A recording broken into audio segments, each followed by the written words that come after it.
All right, so this is the final exercise for System 1. I really hope that this has helped you.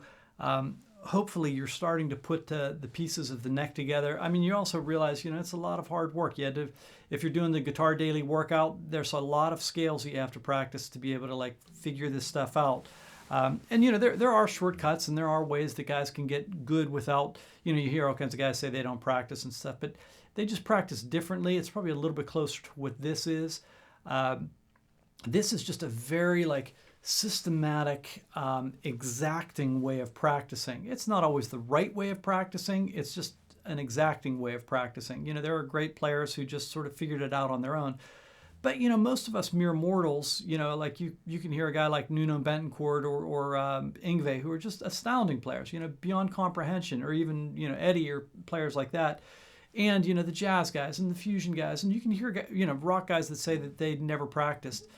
But most people have to be able to go through something that has some logic and some system to it.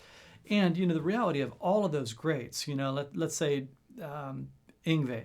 My guess is Yngwie was practicing 10 hours a day. Well, most people don't have that. Most people have a real job and a real life, and they can't practice 10 hours a day as much as you'd like to. And that's one of the reasons you don't get to that, extraordinarily high level. Whether you like the player or not, you can recognize that they're really high level players. But this stuff makes it accessible. If you practice the Guitar Daily workout and this, and I'm not saying this is, the only things that you should be practicing, but it works for a lot of people, this type of thing. But if you do that, you're only putting in an hour a day. That's a lot of time. That's a lot of effort. If somebody told me that I have to run an hour a day, I'd be like, I can't do it. So, we all get that there's limitations on our time. But hopefully, if you're, a tournament player who wants to be a little bit more disciplined and you want to like get to the next level of improvisation, this type of practice is really like an intensive in a very short period of time, and hopefully light bulbs are going on all over the place when you're doing this.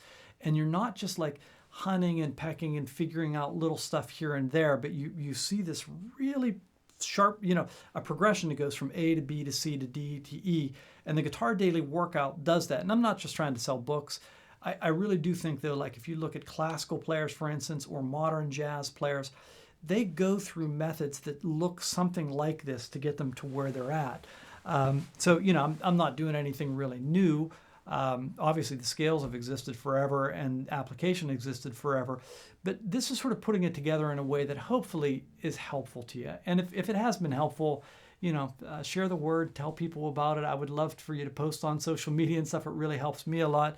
But also let me know. I would love to hear if this has been, if it's been a helpful journey for you these last 12 weeks, or however long it took you to get to this. Okay, so we're going to jump into the last thing. So we're going to do the exact same progressions, but what I should have done at the beginning of this is I should have given you this progression and said, record yourself playing over top of it and play for 5 minutes and see what it sounds like.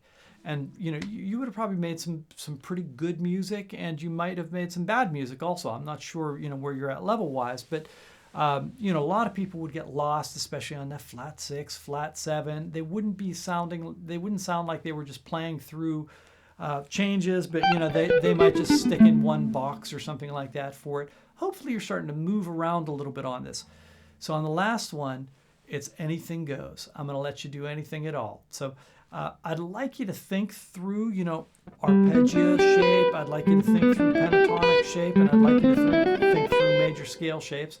But I want you to be really musical. Try to make music. What's going to happen is if you're doing this right, when you start to play through something, if you don't know all that much what you're doing going through this, you're going to sound bad to yourself. Now, you're going to sound way better than you would have sounded to yourself 12 weeks ago, but all of a sudden you have a lot more stuff to think about. And, as a player, you don't want to be a thinking player. You don't want to think through stuff. You just want to hear it and play it, as I said in the last lesson. But you're not quite there yet, so you haven't quite learned that more than likely. That's okay. That's part of the process. So if you sound worse than you did, you probably have made some leaps forward that you don't know. And a couple months from now, you'll start recognizing things that you're doing that you weren't doing a couple of months earlier, 3 months earlier. So hopefully in these ways it's really helped you. And, especially if you look back on this stuff, I hope that it really makes a deep impact on your musical life going forward. Okay, so enough of me blabbering. I've talked a lot through all these lessons. It's hard to get through these without talking through them. They do feel like, sitting down in a real lesson with folks. But hopefully they made sense to you. If they didn't, put some comments down below so that I can, as I go into the next book, I'll have some good input. If they have helped you, again, please put some comments in and let me know what's helped you or what's not helped you. All right, so let me jump into a quick demo. I'll go through a couple of forms and then it's your turn to play over top of this.